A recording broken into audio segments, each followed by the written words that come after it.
Nada, nada se leva. Não sei por que você tem tanto orgulho assim. Bom, a gente está aqui ao vivo com o nosso querido Guido Melo. Vamos falar um oi ali para os nossos queridos Olá. seguidores no Facebook. Oi, pessoal, tudo bem? Tudo bom? Estamos aqui com o Guido Melo, o escritor. A gente vai conversar com o Guido sobre o livro Growing Up African in Australia. Ele é um dos contribuidores, um dos mais de 30 contribuidores dessa publicação australiana, que vai ser lançada em breve. O livro, a gente vai saber os detalhes daqui a pouco com o Guido. Guido, conta pra gente, então, como é que foi? Você está aí terminando o... Tentando botar o live aqui. Agora eu tô achando. Isso, aí você só dá aquele... Share. E daí pronto, você pode nos dar toda a sua atenção aqui para o nosso programa. A gente está ao vivo com Guido Melo, Growing Up in Australia. Eu fiz a tradução como Crescendo Negro Afrodescendente na Austrália. Como é que você faz parte desse grupo de mais de 30 contribuidores? Como é que você se envolveu nesse projeto? Foi um convite? Como é que chegaram em você? Como é que você faz parte desse Na verdade, seleto grupo? das submissions, né, as aplicações para o livro foram abertas pela Black Ink, que é a produtora, escritora por trás desse projeto, né? E as pessoas podiam aplicar, e eu fui uma das pessoas que se interessou, que levantou a mão e disse que tinha interesse. E aí a gente mandava essas submissões para Black Ink. E a minha submissão foi uma das selecionadas para as fases finais. Você resolveu? O que você se viu nesse projeto? Olha, é muito importante para mim conectar a minha ascendência africana com a minha realidade no século XXI. E, assim, para quem não é afrodescendente brasileiro ou português, o que você tem que entender é a mesma forma que quando você vai fazer um passaporte italiano ou um passaporte português ou de alguma descendente ou alemão, quando brasileiro, você está reconectando com as suas raízes europeias. Para mim, como essa não é uma possibilidade, enfim, por fatores históricos, de uma história muito ruim no Brasil, com a queima dos documentos, a nossa conexão é uma conexão que a gente tem que forçar, porque ela não é uma conexão de documento e até não é uma conexão geográfica específica. Então, para mim, me entendendo como negro fora do Brasil, passou por me entender como afro-brasileiro e como parte da diáspora africana no exterior, né? Então eu me sinto como uma parte de uma grande família afro-mundial. E foi assim que você, então, se viu nesse projeto? Você falou, não, esse projeto sou eu. Eu vou te confessar que no começo eu pensei, não tinha certeza se a minha história era realmente relevante, mas ficou claro para mim, em contato com alguns dos produtores do livro, que sim, que eu tinha uma história que poderia somar muito para o livro, e foi assim que essa história foi crescendo dentro de mim também. E você fala então um pouco da história que você resolveu contar no livro, sem spoilers, né? Vamos tentar falar um pouquinho do que você resolveu, né? As nossas vidas são riquíssimas. Você escolheu certos episódios. Por que você escolheu esses, assim? Como eu disse, todo mundo, como eu penso, né? Acho que todo mundo é um livro, todo mundo é uma história, todo mundo tem a sua vida. E para mim,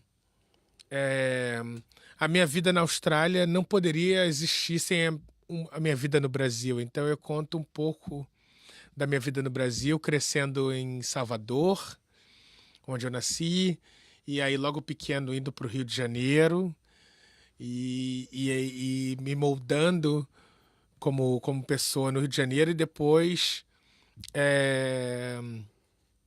como adolescente. E aí depois indo já para o exterior, porque eram 13 páginas, né? A gente não tinha muitas palavras. E aí já indo para o exterior, passando pela Europa, por Paris. E eu se eu não me engano, eu acho que eu falo até de Portugal ou não. Mas também... E aí depois chegando na Austrália, né? E aí chegando na Austrália como um brasileiro, que aí depois vai se descobrindo mais e mais até se tornar um cidadão. Eu acho que uma das coisas que eu bato muito na tecla é que a minha dignidade... Eu descobri a minha dignidade aqui fora. Infelizmente, ou felizmente, enfim. Foi aqui que eu me senti uma pessoa digna de... Aqui fora, assim, fora do Brasil. Fora do Brasil. Fora da América do Sul, sim. Então, me descobrindo como pessoa. Teve um momento que isso aconteceu?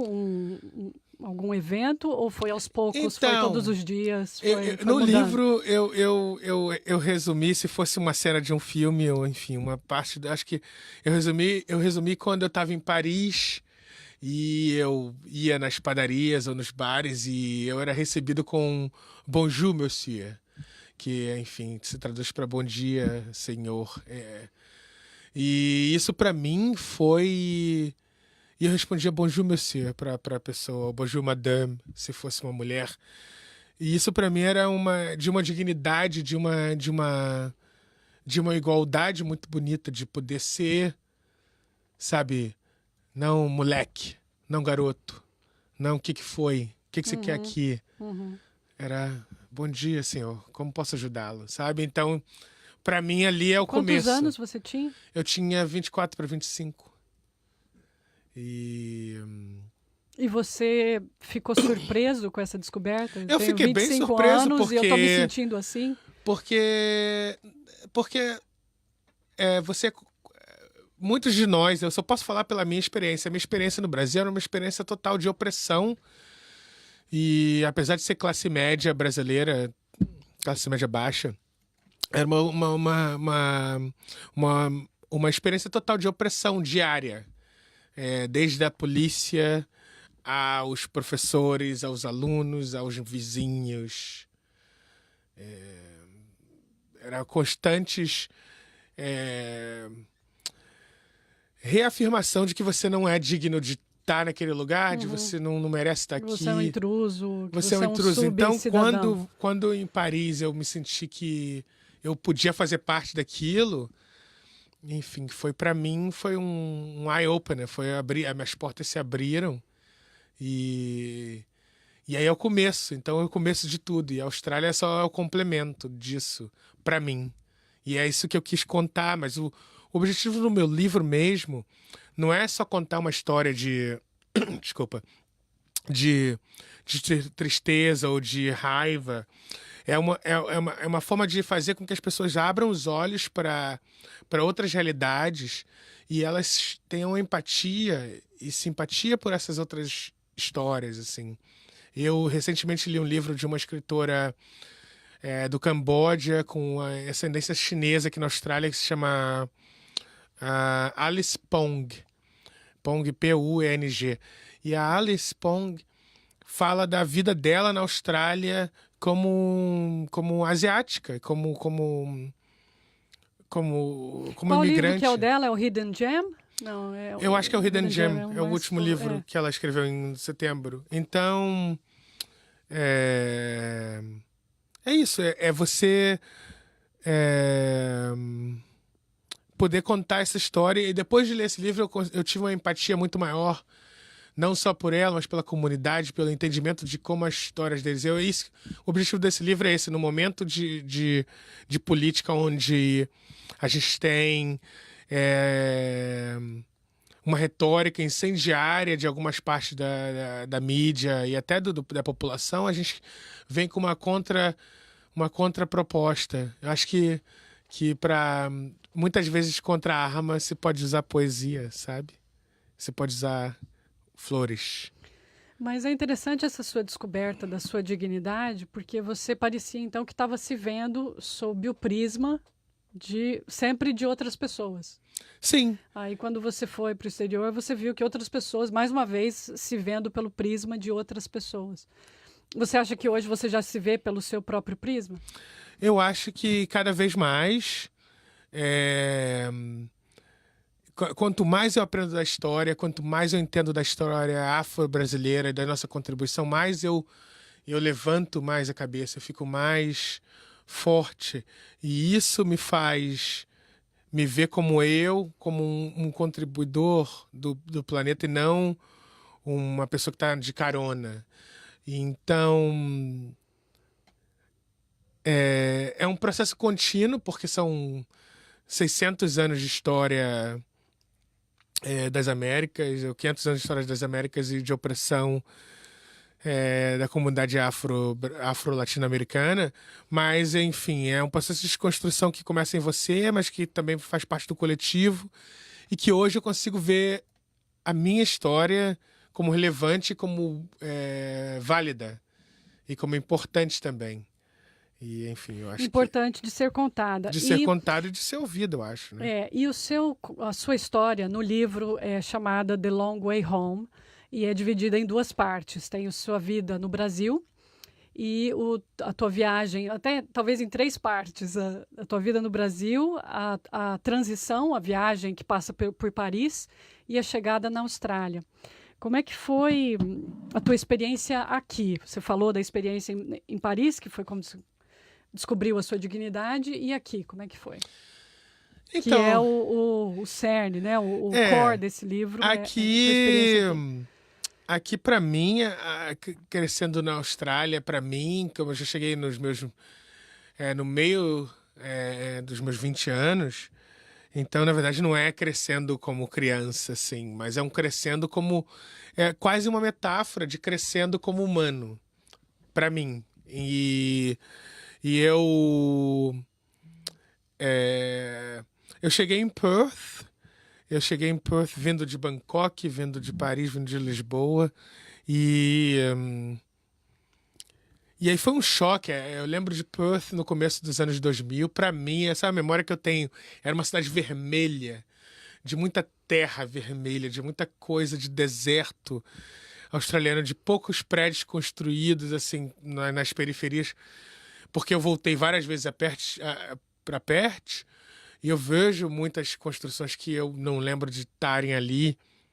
E eu sabia pouco, eu sabia que tinham tubarões nas praias, enfim. E por que você veio para a Austrália, em primeiro lugar? Só para a gente contextualizar. Eu vim com a minha partner, que era uma australiana. E então... mas eu cheguei sozinho. A gente veio em voos separados. Eu cheguei sozinho em Perth. Então, para mim, foi muito interessante lidar com as pessoas. Eu lembro que a primeira pessoa que eu fui num pub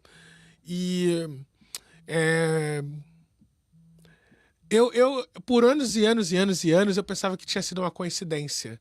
Mas foi uma pessoa negra.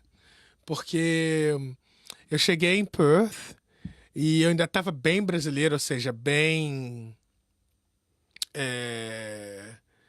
focado na cultura branca, em lidar com pessoas brancas. Eu não tinha muito esse ativismo, esse entendimento completo. E aí, quando eu vi essa cidade inteira, todas de pessoas brancas, 100%, foi a primeira vez que eu me senti assim...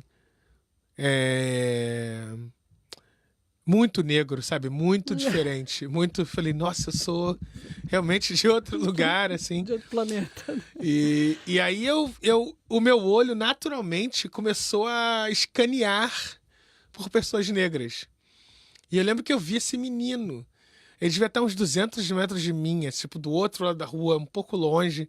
E eu meio que saí correndo atrás dele. Atravessei a rua meio na frente dos carros. E falei assim, com licença, quem é você? E o menino falou, eu sou, sei lá, eu não lembro o nome dele. E ele disse assim, eu falei, o que você está fazendo aqui? Eu sou estudante de engenharia. Eu acho que ele era do Zimbábue ou do Quênia. E talvez Quênia. E ele disse para mim, eu tô andando. Eu falei, cara, eu também eu sou do Brasil, vamos andar juntos, vamos ficar juntos. E ele topou numa boa, assim. Pensando hoje, assim, eu dificilmente faria aquilo dessa forma. Era eu sendo bem brasileiro, assim. E eu o convenci de ir para um bar comigo. E isso não tá no livro. Mas eu o convenci de ir para um bar. Está no livro. Tá no livro? Tá, você Essa colocou história que tá no ele livro, está eu não no sabia. bar Isso. e ele ficou também impressionado. Aí começou, aí virou para ele também. Ele teve uma... E aí a gente. E aí ele falou assim: e o primeiro bar que a gente viu foi um bar irlandês. E eu no Rio de Janeiro, que eu passei minha adolescência, boa parte da adolescência lá, eu gostava muito de rock and roll, e enfim. E eu ia em muitos bares irlandeses.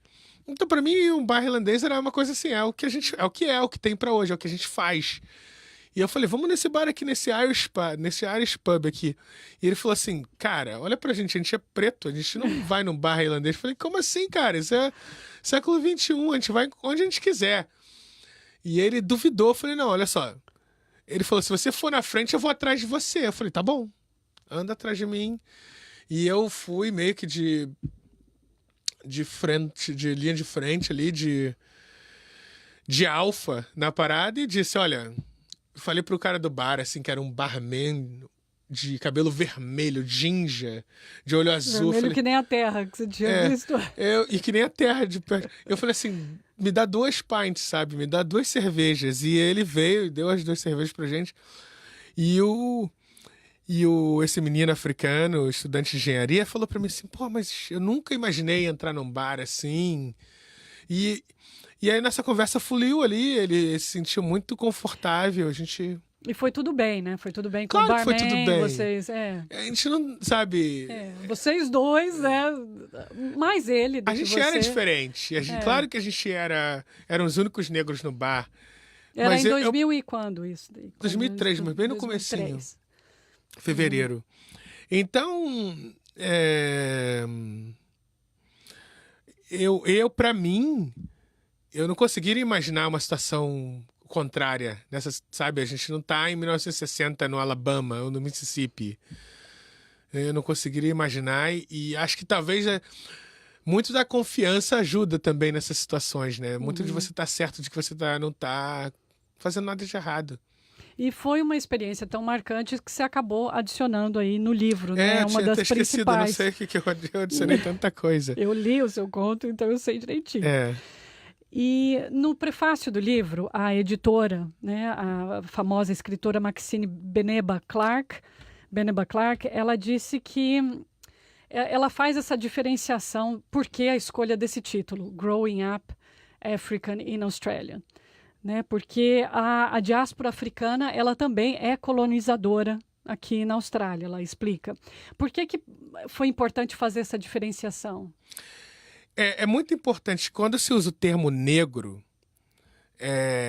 na Austrália, o termo negro é muito interessante. Eu acho que a gente, por exemplo, para quem é brasileiro ou português, enfim, o termo negro na Argentina, por exemplo, é usado para as pessoas de cabelos pretos. São os negritos. E alguns são descendentes de africanos, sim, mas muitos são descendentes de indígenas. Então o termo negro, ele tem essas variações. Eu disse o exemplo da Argentina, mas se a gente procurar, a gente vai achar outros exemplos onde ele não necessariamente é a pessoa africana. E na Austrália, o termo negro, black, sempre foi relacionado diretamente ao povo indígena australiano, que são os aborígenes indígenas, que, enfim, a gente chama de First Peoples. Então,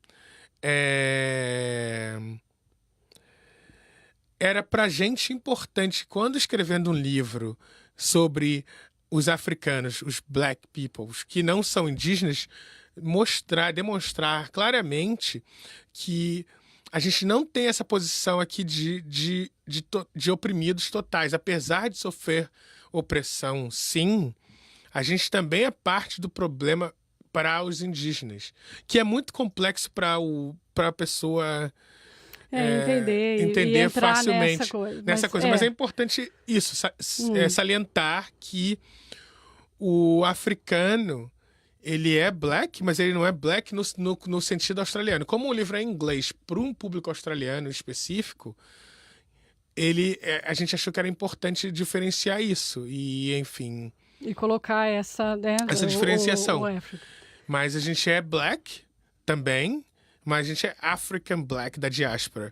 E os blacks indígenas são os blacks que aqui na Terra são os blacks, que as pessoas... Mas todos nós somos blacks. Então, é meio complexo. Então, eu posso dizer que eu sou negro, e o indígena pode dizer que ele é negro, mas no contexto australiano... O negro é o aborígene. O negro é o aborígene e a gente é afrodescendente.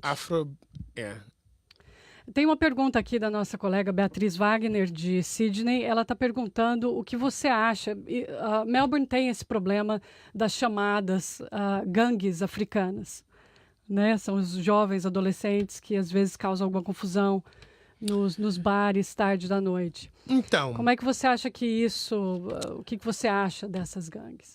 Então, na verdade, é importante... E desse rótulo, na né, minha opinião, foi, que não existem gangues, tá? Existem grupos de adolescentes brancos, ou grupos de adolescentes negros, ou grupos de adolescentes indígenas, ou grupos de adolescentes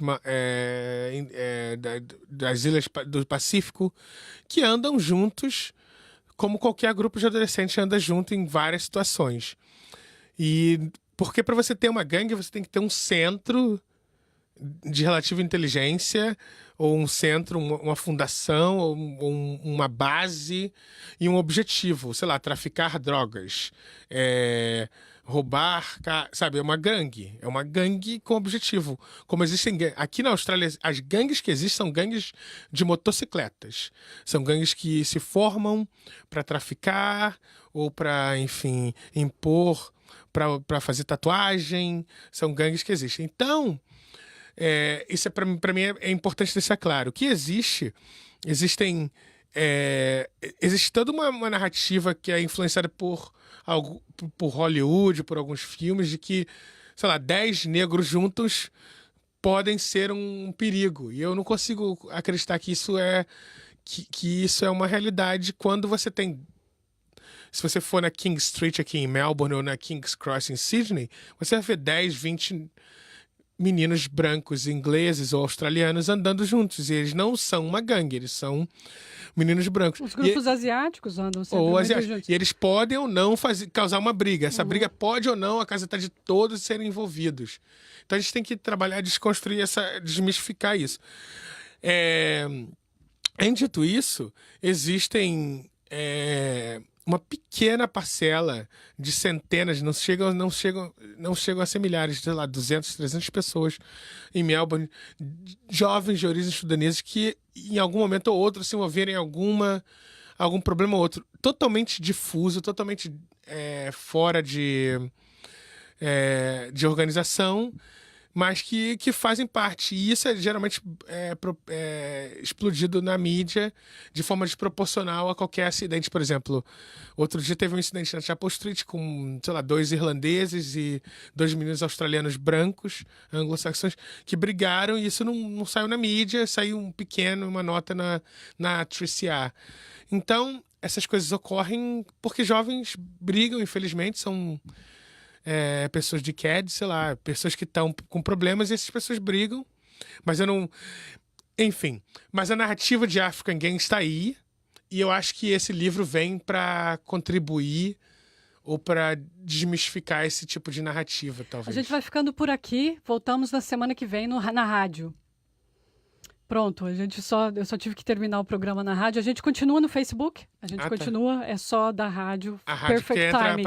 entra a gente está simulcast. Uhum. E como é que isso afeta a comunidade brasileira negra em Melbourne? A gente tem a pergunta aqui. Antes de você responder, desculpa, eu só vou dar aqui falar um oi aqui para o pessoal. O Giuseppe Rosa está falando, abraço Guido, sucesso irmão.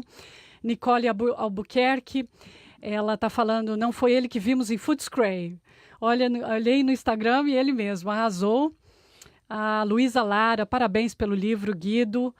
Obrigado. E nós temos com a gente a Beatriz assistindo, o Célio Agostinho, o Rob Miller, todo mundo ouvindo aí você falar. Então, só para a gente terminar o raciocínio, como é que essa questão... como é que você vê a comunidade negra brasileira aqui em Melbourne ou na Austrália, Guido? Então, os afro-brasileiros na Austrália são... É uma comunidade muito pequena. É menos de 0,5% dos brasileiros na Austrália são afrodescendentes. Na minha opinião, pessoal, uma vergonha para o Brasil ter essa desproporção absurda num país que onde 50% a 54%, give or take, dependendo da sua análise, são de pessoas negras, e você ter, sei lá, menos de 0,5% na Austrália de pessoas negras brasileiras aqui. Então é uma comunidade muito pequena, então é praticamente impossível afetar uma comunidade tão pequena. Uhum. Praticamente agimos como indivíduos diluídos dentro. Eu fui em 4 festas brasileiras nesse longo feriado aqui em Vitória, para quem está em outro estado ou outro país. No estado de Vitória foi feriado na segunda-feira. E eu fui em várias festas. Em todas as festas eu era o único negro brasileiro. E tinham, sei lá, 100 pessoas, 80 pessoas brancas brasileiras. Então a gente é uma minoria quase que invisível. E eu não consigo imaginar que essa narrativa nos afete como grupo, mas sim, provavelmente nos afeta como indivíduos, né? Então, quando eu tinha uma barba longa e outro dia teve um atentado aqui em Melbourne de uma pessoa isolada que não fazia parte de nenhum grupo, mas infelizmente era uma pessoa negra e infelizmente uma pessoa morreu e foi uma coisa muito ruim de a pessoa ter morrido e de tudo. E para mim, quando eu vi que ele era negro, eu falei, please be white, sabe? Por favor, seja uma pessoa branca. Mas enfim, não era uma pessoa negra e aí e ele tinha uma barba exatamente igual a minha, tipo, eu raspei minha barba. Mas enfim, isso pode ser paranoia minha. Mais uma vez olhando pelo prisma, né? E, olha, eu quero falar mais 2 coisas. A gente tem que cobrir aqui mais, falar do lançamento do livro, dos eventos que você vai participar no final de semana. Eu queria te perguntar como é que foi se expressar em inglês, como é que foi escrever em inglês. Para mim, depois de quase 18 anos aqui na Austrália, o inglês é a minha língua tão natural quanto o português. Em alguns anos eu vou ter vivido o mesmo tempo no Brasil quanto na Austrália. E eu acho que, assim, por ser um ávido leitor, por ser uma pessoa que trabalha com comunicação e com escrita, e que já tinha escrito alguns artigos antes para algumas publicações pequenas aqui na Austrália, veio muito natural. Para mim é muito natural, eu consigo me expressar muito bem. Então, para mim, para ser bem honesto, eu acho que hoje eu tenho uma estrutura melhor. Eu teria uma estrutura muito melhor escrevendo em inglês. Acho que eu poderia, sim, treinar se eu fizesse um workshop no Brasil. Acho que com certeza eu teria a capacidade de escrever em português tranquilamente. Mas hoje eu tenho uma estrutura que me facilita muito em escrever em inglês, então para mim foi muito natural. E eu acho que isso é uma história muito bonita, assim, muito concisa em inglês. Então eu não... Você já começa a pensar em inglês e fica mais fácil de achar as palavras em inglês. Mas eu fiz né? muitos workshops de escrita aqui, muito Google e lendo muitas outras pessoas, outras biografias, outras histórias. Acho que é importante. Para escrever, eu acho que você tem que ler, né? Então, quanto mais você lê, mais você está apto a poder transcrever o que está na tua cabeça. Você está com um pensamento claro. Quanto os pensamentos claros trazem uma fala clara e trazem escritas claras, assim. Eu então acho tem que começar lá no pensamento, tem que estar claro para daí você poder expressar no computador, no papel.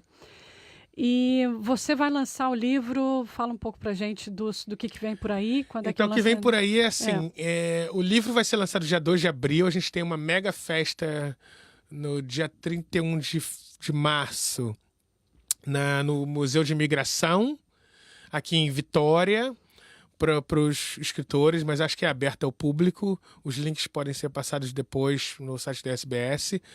Depois, dia 6 de abril, eu vou fazer parte de um painel no Fitzroy Writers Festival. Fitzroy é um bairro aqui da Inner City, aqui de Melbourne, aqui a 4 quilômetros da cidade. E eu vou fazer parte desse painel falando do livro, em inglês dessa vez. Também aberto ao público, e eu acho que é entrada gratuita. E depois, em outubro, eu ainda não tenho a data exata, eu vou estar fazendo parte do Melbourne's Writers Festival, que sempre foi o meu sonho. E eu acho que tomara como que... panelista, né? Como você panelista. vai estar como palestrante, você vai estar lá palestrante. falando. E aí eu tomara que seja convidado para outros eventos. Eu já fiz um evento antes, que foi Voices do Brasil, Voices of Brazil, lá em Brunswick.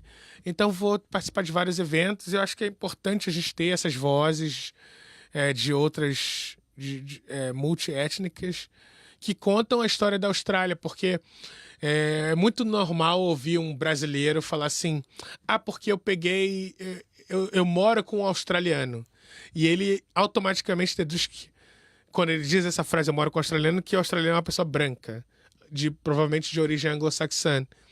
E essa frase é uma frase equivocada. Não é que a pessoa que diz que tem uma maldade ou é racista, mas ela está dizendo uma frase equivocada, porque ela tem que dizer: eu moro com um australiano anglo-saxão. Se ela só disser eu moro com um australiano, não dá para saber que ele é branco, se ele é negro, se ele é brasileiro, se ele é asiático. Todos nós somos australianos, desde que sejamos australianos cidadãos daqui. E para as pessoas falarem com você, é Guido Melo, você está no Facebook? Não, eu tô o meu Instagram é o seu mais... Afropolitan, que é de afropolitano, de cosmopolita com africano. Então, Afropolitan, aí AU de Austrália. Então, Afropolitan, AU, no Instagram. No Facebook é o Guido Andrade de Melo. E, enfim. E aí seguir a Black Ink, né? Que é a Black Ink, que fez a publicação do livro. E a editora do livro. E eles vão divulgar todos os eventos, blackink.com.au, que eu sou muito agradecido por ter me dado essa oportunidade de contar, né? Na verdade, esse é o terceiro livro. São 3 antologias. A primeira antologia é Crescendo Asiático na Austrália. Depois é Crescendo Aborígene na Austrália. E agora é Crescendo Growing Up African na Austrália, porque é afrodescendente traduzindo, né? África na Austrália. E, inclusive, ano que vem tem a próxima Crescendo com Disable, né? Com problemas físicos. Problemas físicos. Então,